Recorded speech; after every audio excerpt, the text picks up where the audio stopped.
A última vez que eu acordei cedo pra assistir uma adaptação de mangá em live action da Netflix foi com o Death Note. Foi uma péssima decisão, porque realmente o filme não valeu as horas de sono que eu perdi. Graças a Deus, foi diferente com Bleach. Porque, tipo, sério, quem deixou, quem permitiu que esse filme do Bleach fosse legal? Não faz o menor sentido o filme do Bleach ser legal e o filme do Death Note ser uma merda, por exemplo. O Death Note é uma trama que dá um bom filme investigativo policial. O Bleach é uma fantasia com muita cara de mangá e anime que eles conseguiram fazer uma adaptação que é decente e que é principalmente coesa. Se você, eu não sei o quanto você que caiu nesse vídeo, eu espero que outras pessoas que não conhecem o VideoQuest acabem caindo nesse vídeo também, você de repente não conhece a relação que nós do canal do VideoQuest temos com o Bleach. A gente passou anos acompanhando o Bleach capítulo a capítulo antes do mangá acabar, assim, a gente pegou toda a perna final do mangá e a gente comentava nas nossas lives toda semana e passou, a nossa relação com Bleach passou de achar um lixo para achar um lixo maravilhoso. Não é bom, com certeza não é bom. Não é um mangá bom do começo ao fim. Tem muito mais contras do que prós, no caso. Mas tem uma coisa que a gente sempre falou de Bleach, e do autor, do Tite Kubo Taito, é que a gente sabe, por algumas evidências, principalmente por aquele trecho do Turn Back the Pendulum, que é um trecho que conta um certo flashback do mangá, no meio do mangá, assim, que quando você limita o autor, quando ele tem que fazer aquilo num certo espaço de tempo e capítulos, ele consegue criar uma história boa, coesa, com começo, meio e fim. O grande problema do Bleach foi ser inchado, ele tem coisas demais. E esse filme é uma boa evidência disso. Que Bleach não chega a ser uma ideia ruim, um conceito ruim. Ele, se você restringisse e cortasse certas coisas e reorganizasse certas informações para que a história tivesse uma certa coesão e um fluxo um pouco melhor, é uma história decente até. Dá para contar Bleach de um jeito legal. E esse filme faz isso. Esse filme toma uma série de decisões muito boas. Por exemplo, a primeira cena do filme é o Ichigo com a mãe. E a mãe dele morre. É a primeira coisa que acontece. Aí corta e depois tem o Ichigo batendo em delinquentes já mais velho, né? Já ensino médio, 15, 16 anos. É aquela coisa, todo mundo nessa... Tem várias cenas na escola e todo mundo é muito mais velho do que deveria. Mas vai fazer o quê? Né? Principalmente, eu acho que é pra ele ser o Keigo. O moleque que é tipo alívio cômico da sala. Não tem aquele moleque pegador, que eu esqueci o nome, mas tem um moleque bobalhão. E esse bobalhão é muito mais velho do que deveria, cara. Mas tudo bem, não é esse o problema. Essa primeira cena do Ichigo com a mãe é uma ótima escolha. Recentemente, para as nossas lives, a gente tomou a decisão de retomar Bleach, porque a gente sempre gostou de comentar Bleach, e eu sempre quis reler para ver o quanto as coisas que a gente reclama estão lá desde o começo. Tem toda aquela história de o Bleach era bom até certo ponto, depois ficou ruim. Será que ele era bom até certo ponto? É isso que eu tava querendo reviver. Então eu reli o primeiro volume do Bleach. Então essas coisas estão frescas na minha memória. E a questão da mãe dele não é citada no primeiro volume. E seria ótimo se o mangá também abrisse com isso, porque basicamente Bleach tem uma coisa, que é o Ichigo quer proteger as pessoas. E tem uma certa carga de culpa pela morte da mãe, ele não conseguiu proteger a mãe. O filme sabe que isso é o negócio do Bleach, que só tem isso, centra todo o tema do filme e parte da trama do filme nisso, e já prepara isso desde a primeira cena. Então a gente já abre o filme com o Ichigo passando por um trauma e a gente entendendo que as decisões dele têm a ver com esse trauma. É muito melhor organizado e muito mais coeso do que o mangá. Mas o curioso desse filme também é que ele é bem dirigido o suficiente, bem escrito o suficiente para saber transitar entre momentos diferentes. porque esse filme tem alguns momentos que é pra ele ser assustador e, como eu disse no VideoQuest do Uzumaki, eu não consigo entrar no mundinho e achar coisas assustadoras em cinema. É um defeito da minha cabeça, não é um defeito de nada. Eu não tô acima do terror e eu sou melhor do que isso. Eu só não consigo, é uma deficiência minha. Mas eu tô ligado que tá lá no filme do Bleach. Então tá próximo de alguma coisa estranha, creepy e assustadora. Mas ele consegue transitar entre os momentos onde ele tem que ser um filme de ação, e é uma ação estilosa, tem uma tentativa de ser bem cool e tal. Os momentos que são emocionantes, que é pra ser emocionante, é pra ser algum tipo de carga dramática, que não pesa muito a mão, mas funciona, geralmente centrados no trauma do Ichigo, como eu tô falando. E cenas de comédia, porque esse filme é editado como uma comédia, muitas vezes. Inclusive, parabéns pra dublagem do filme, porque eu tenho a leve sensação, eu vi dublado, eu tenho a leve sensação que a dublagem melhora a comédia do filme. A dublagem, o texto da dublagem, a direção da dublagem entendem que o filme é mais leve, então o texto é mais coloquial e os personagens falam um pouco mais naturalmente. Tirando personagens que não falam naturalmente, como o Byakuya, em geral todo mundo fala bem naturalmente, bem coloquialmente. Tem até uns memes no meio, mas é muito longe, por exemplo, do Desencanto, que é só meme de internet. Tem uma coisinha ali no meio, encaixada em contexto, tá legal, não tem problema. Então o texto ficou bom e o filme é razoavelmente engraçado e é editado como uma comédia. Ele tem uma piada recorrente do Ichigo morreu, que é uma piada legal. Tem, por exemplo, as sequências de treinamento do Ichigo, que é também outra decisão boa desse filme, que é o fato de que, como esse filme não tenta fazer com que o Ichigo seja fodão, porque logo no começo, como eu disse, acabei de reler o primeiro volume, existe uma ideia de que o Ichigo é quase uma lenda. Ele é tipo, meu Deus, eu nunca vi ninguém assim antes. E o filme não tenta fazer isso. É realmente é mais próximo, inclusive, do one shot do Bleach, que saiu antes da publicação regular. É um problema pro Ichigo. Foi uma situação excepcional, ele acabou se tornando um Shinigami, que na dublagem tá ceifador, muita gente não vai gostar disso. Eu estava falando com o diretor da dublagem no Twitter agora há pouco, e foi exigência da Netflix porque já tinha ficado na dublagem do Animax. Então ficou ceifador. Ele tornou-se um ceifador por circunstâncias e ele não quer, e foi um acidente, e ele não sabe o que fazer, e ele é basicamente um idiota com uma espada gigante. E ele precisa ser treinado, que ele não é ultra poderoso, ele tem um reiatsu muito alto, como falam no próprio filme, mas não é como se ter um grande poder fizesse dele um grande lutador, e ele precisa ser treinado. E as sequências de treinamento são engraçadas. Então eles, inclusive, passam de momento alívio cômico pra momento sério da trama. Funciona bem. A trama também é bem amarradinha, sabe? A trama é legal, porque o Ichigo se torna Shinigami ceifador por acidente e eles já logo amarram a questão de que é um erro, uma quebra de protocolo da parte da Rukia de fazer com que ele se tornasse um Shinigami, e a trama do filme é a potencial punição da Rukia. Isso é preparado logo cedo e todo o filme prepara isso. Então ele é uma coisa dupla. Tem duas partes dessa trama. Uma parte que é o núcleo emocional, que é o Ichigo e a culpa pela morte da mãe ligada a um Hollow, um dos monstros que os caras... Por que eu tô explicando Bleach pra vocês?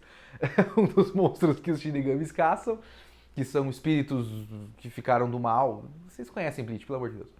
Então, tem a caçada ao Grand Fisher, que é o motivo da Rukia ter ido até aquele local e acabar topando com o Ichigo, e a punição da Rukia por ter passado os poderes para um humano.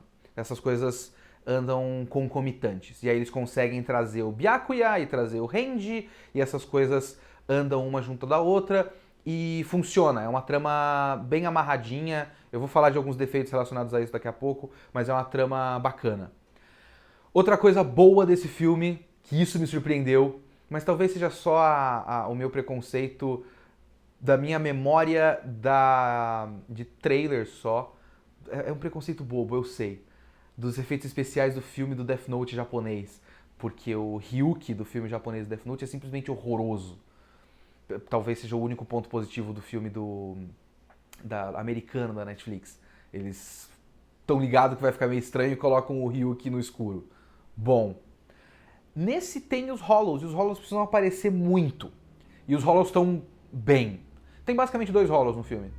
Tem 3 Hollows no filme. Tem o da cena inicial, tem uma outra cena que é um Hollow meio aranha, que o Ichigo tem que lutar num momento que ele tem que se decidir se ele vai proteger as pessoas ou não, como o Shinigami, que é tipo um ponto de virada dele, e depois tem a cena final com o Gran Fisher. E todos esses Hollows estão bem. Eles funcionam um pouco melhor de noite, como na cena de abertura do filme, mas estão bem, estão bastante naturais. E são bons designs. O design dos Hollows no próprio mangá é um bom design em geral, né? Então, a ideia central do design dos Hollows foi bem transposta para live action e o efeito especial tá razoavelmente natural. Acho que o pior efeito especial do filme é a espada coisada lá. Zabimaru. É isso? Eu acho que é. Do Renji. Que, spoiler, aparece no filme. Vocês devem supor isso, né? Então essas são coisas boas do filme. Ele é uma trama razoavelmente bem escrita, bem amarradinha e um bom uso do conceito inicial do Bleach. Porque isso é uma coisa que eu fiquei pensando quando saiu o live action do Fullmetal, que eu não quis assistir. Eu gosto muito de Fullmetal, é um dos, se não o meu mangá preferido, mas eu também acho o Fullmetal muito coeso. E é difícil você pensar um trecho dele para fazer um filme com começo, meio e fim que não pareça que tá cortando coisa demais. O Bleach é feito em arcos, né? Muito mais do que um Fullmetal Alchemist, por exemplo. O Bleach é feito em arcos, dá pra você pinçar um pedaço e deixar ele coeso. Então eu tava curioso pra saber como eles conseguiriam amarrar isso. Eu acho que eles conseguiram de uma forma decente. Os principais problemas desse filme estão nas coisas que eles não cortaram, porque precisava estar lá. É muito próximo, por exemplo, do que acontece nos filmes do Samurai X. Inclusive o Saito do filme do Samurai X é o pai do Ichigo. E, enfim, curiosidade. Mas no filme do Samurai X eu fiz vídeos dos 2 primeiros, eu preciso ver o terceiro, não vi até hoje. E tem um elemento desses filmes que realmente não devia estar lá, que é o Sanosuke. Da maneira como os filmes do Samurai X foram escritos, o Sanosuke é um extra muito bizarro. A presença dele não faz sentido e não é exatamente necessária. Isso é um problema bem grave pra mim no filme, porque ele é um intruso, ele tá lá. Ele aparece, se você pensar toda a aparição dele não vai fazer diferença nenhuma pra trama, e ele continua no filme. Tem 2 personagens nesse filme do Bleach que são exatamente assim. Um é o Chad, que de início eu achei que era uma boa decisão também. Porque como eu disse, a primeira cena do filme é o Ichigo perdendo a mãe, corta pro Ichigo batendo em delinquente, numa cena estilosinha, cool, mas também razoavelmente cômica e funciona. E o último delinquente, quem bate é o Chad. Então você tem conceito do trauma do personagem, conceito do personagem no momento atual e estabelecimento do clima do filme, e aí um terceiro personagem, segundo personagem, tem a mãe, enfim, um novo personagem que tá ali nesse momento chave de estabelecimento do que a gente vai assistir no filme, são os momentos iniciais, isso é muito importante pra gente, né? Estabelece que, tipo, esses são os personagens, esse é o filme, é isso que vai acontecer. E aí tá lá o Chad e dá a impressão que ele é, tipo, um grande amigo do Ichigo e um cara muito forte. Esse filme vai ter porrada e esse cara é muito forte. Então é um parceiro de treta, talvez, do Ichigo. E dá realmente a sensação que o Chad vai fazer alguma coisa no filme. E ele simplesmente não faz. O resto do filme ele está lá. Ele vê coisas. Tem uma demonstração de força dele no momento climático do filme lá, e é basicamente isso. E é muito estranho continuar vendo o Chad no filme sem ele fazer nada, com a promessa de que ele faria alguma coisa. É diferente, por exemplo, da Inoue e dos personagens da escola. Porque a introdução dos personagens da sala de aula é bastante natural. O Ichigo chega na aula, tem alunos. Tem uma menina que gosta dele, que é a Inoue. Sim, acontece, é uma escola. Tem pessoas lá, tem que ter outras pessoas. O Ichigo tem que falar com outras pessoas. O Chad foi introduzido de uma maneira muito mais dramática e emblemática e não faz nada. E ele podia ser mais um da sala, por exemplo, como a Inoue é. Ou ele podia não estar no filme, que não faria nenhuma diferença. E o Ishida? O Ishida, pra mim, é muito pior. Porque o Ishida... Se a gente pensar nesse filme como o filme de super-herói Marvel DC do Japão, que é basicamente isso, os caras têm propriedades intelectuais de quadrinhos que eles podem fazer filmes de ação com efeitos especiais e adaptar para live action. É a mesma coisa que um filme Marvel DC. Pequeno à parte nisso, se a gente comparar, se a gente colocar o Bleach como um filme de super-herói, ele é, por exemplo, melhor e mais bonito do que o Quarteto Fantástico recente. E o X-Men Apocalipse, que é simplesmente horrível. Mas o Ishida é o equivalente, por exemplo, à cena da Mulher Maravilha olhando os trailers dos filmes da DC no Batman vs Superman. Ela senta no computador e dá play em vários vídeos e diz, olha só, vai ter um filme do Aquaman e um filme do Flash. A cena podia simplesmente não existir no filme, mas ela existe porque a gente tem que saber que vai ter mais filmes depois. O Ishida é isso. E aí eu vou ter que entrar em spoilers do final, porque o final é uma parte que eu tenho um certo problema com o filme. Que ele dá um jeito de amarrar algumas coisinhas, mas o final realmente eu não gosto tanto. Ele se arrasta. Então, spoilers, é Bleach, vocês sabem como é Bleach. Não sei se isso vale como spoiler, mas spoiler. Parem o vídeo agora, por favor. O Ishida aparece na história e ele tem uma cena onde ele faz um discurso expositivo lá, falando o mundo é cheio de coisas misteriosas, você acabou de entrar num mundo muito mais complexo do que você entende e tudo mais. Os Quincy's foram erradicados pelos Shinigamis, ceifadores. Enfim, isso só existe porque vai ter mais filmes depois. Fica evidente que vai ter mais filmes depois com o final desse filme. Porque o filme se apresenta como Bleach quando abre, mas quando fecha nos créditos, ele coloca... Primeiro fica evidente que o Ichigo perde as memórias de tudo que aconteceu no fim do filme, mas aí fica evidente que na verdade ele não perdeu todas, então tem uma pontezinha para uma continuação. E no fim coloca um logo que não tá só Bleach, tá Soul Reaper Agent Arc, se eu não me engano. Meio que evidenciando que isso é um arco. Haverá outros arcos. Né? E o Ishida tá lá pra isso. O Ishida tá lá porque o universo é maior do que só esse filme. E muita gente vai perdoar justamente por isso, porque a gente sabe que vai ter mais filme, e porque ele tá no mangá. Mas o Ishida pra mim sempre me incomodou no mangá, porque ele sempre pareceu um extra, e aí eles não tiraram ele desse filme, provavelmente porque vai ser usado a questão da existência dos Quincy's nos filmes também. Eu suponho que agora você precisa de uma quadrilogia para Bleach, né? Você precisa do arco da Soul Society, depois do arco dos espadas lá, do Ecomundo, e depois o arco dos Quincy's. Então você precisa de mais 3 filmes. E ele é muito extra. Mas ele é extra num nível que atrapalha mais do que o Chad. Porque o filme fecha com 2 coisas, basicamente. Fecha o Gran Fisher, e o Gran Fisher é um momento de personagem, é um momento emocional para o Ichigo, é o fechamento de um ciclo emocional para o Ichigo. E no meio dessa luta, o Ishida está lá ajudando o Ichigo. E isso perde muito a força para mim. Isso realmente tira muito daquele momento. Por que esse extra tá aí num momento que era para ser um momento apenas para a formação do personagem do Ichigo? Realmente é um intruso. É um intruso num momento muito importante. Então, Esse é o grande problema do Ishida. Mas esse momento do Graham Fisher gera um outro problema, que é a questão que a gente tem essa trama dupla, mas tem uma trama que é claramente emocional ligada ao personagem principal e uma trama que é trama-trama, né? É o roteirinho da história. Você tem a parte do Graham Fisher e tem a parte da punição da Rukia e você precisa recuperar esses poderes até um certo prazo, senão a gente vai ter que te matar, porque é o protocolo Shinigami da Soul Society.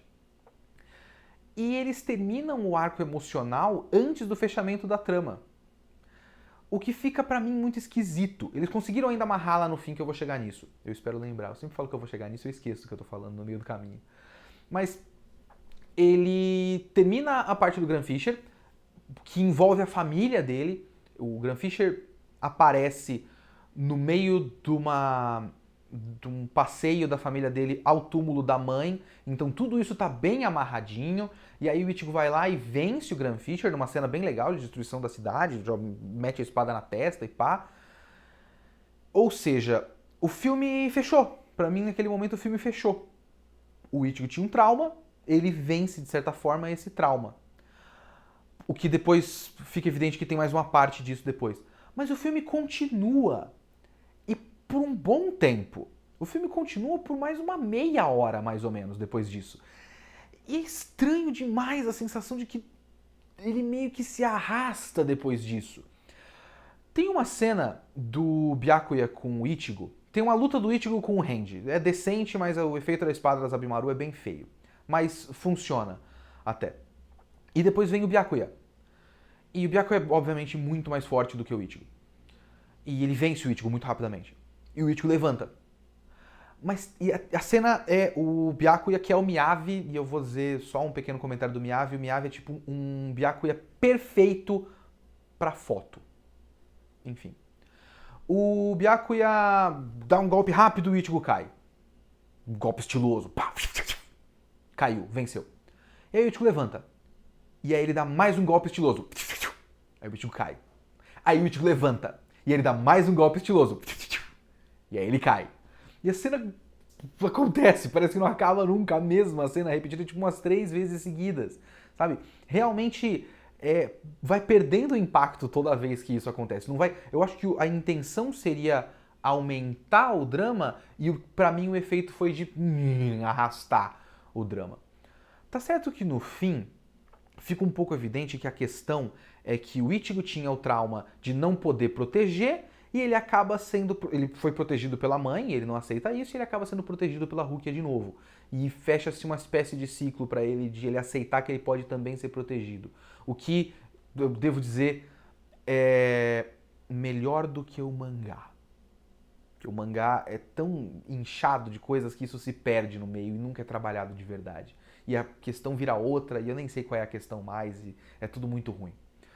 O cara tem um fechamento de ciclo depois disso. Então, tudo bem continuar a trama depois do Graham Fisher para ter esse último passo. Mas esse último passo é muito grande. Então é tipo um extra. O final é só basicamente fanservice, sabe? A gente quer ver o Ichigo lutando contra outros Shinigamis. Ele quer ver o Ichigo contra o Renji, quer ver o Ichigo contra o Byakuya. O Byakuya é o Miyavi. Olha que legal. Tem que ter uma cena de luta. É muito longo. Então esse é o principal defeito do filme pra mim. Mesmo assim, filme legal. Como? Como esse filme é legal? Não faz sentido. Parabéns pros caras. Eu tô, inclusive, genuinamente curioso pros próximos filmes. Porque tem uma cena... É uma cena próximo do que da função do Ishida nesse filme. Só que é muito melhor. Porque o filme todo se passa na Terra. Tirando uma cena, basicamente, que é o Byakuya e o Renji conversando na Soul Society. E aí eles estão no escuro, mas fica evidente que é um salão grandão, e depois tem uma tomada panorâmica da Soul Society. No escuro, a Soul Society está de noite naquele momento. No escuro tá muito bonito. Eu tô genuinamente curioso para saber como eles vão fazer a Soul Society nos próximos filmes, e outros Shinigamis também, aliás, principalmente o Zaraki, porque você pega o Komamura você faz um efeito especial que eles já fizeram, ficou legal com os Hollows, e coloca uma cabeça de raposa nele e fica legal. O Zaraki precisa ser um cara muito grande. Onde eles vão achar esse maluco? Precisa ter uma presença muito imponente. Vai ser difícil achar um Zaraki que fique bom, caso usem o Zaraki. Né? Porque, como eu disse, eu não tenho problema. Eu gosto muito do Zaraki, é o meu personagem preferido do mangá todo. Mas eu não tenho nenhum problema de cortarem personagens. Se o Zaraki não for necessário pra trama, corta, não tem problema. Mas me deixou mais curioso do que o discurso idiota do Ishida no meio do filme. Me deixou genuinamente curioso pra saber como eles vão fazer os próximos filmes. E eu tô curioso realmente. Então o filme foi legal, foi um filme bacana, um filme decente. Assistam, se vocês tiverem a paciência. Eu acho ele mais longo do que deveria, principalmente por coisas que eu falei na parte de spoilers. Mas é bom. É isso. Como assim? E eu me despeço agora. Esse vídeo eu vou tentar editar o mínimo possível para já colocar no ar. Então ele não foi editado pelo nosso editor Diego. Mas muito obrigado a todos vocês que colaboram no nosso Padrim, mesmo assim, porque conseguem fazer com que o VideoQuest continue existindo. Se você gostou desse vídeo, considere colaborar com o nosso Padrim e ajudar o VideoQuest a crescer cada vez mais. Abraço, falou! E se você gostou desse vídeo, não esquece de se inscrever no nosso canal, dar uma olhada no restante do nosso conteúdo e também conferir o link na descrição desse vídeo do nosso Padrim. Qualquer contribuição, nem que seja R$1, já ajuda o VideoQuest a continuar existindo e a ficar cada vez melhor.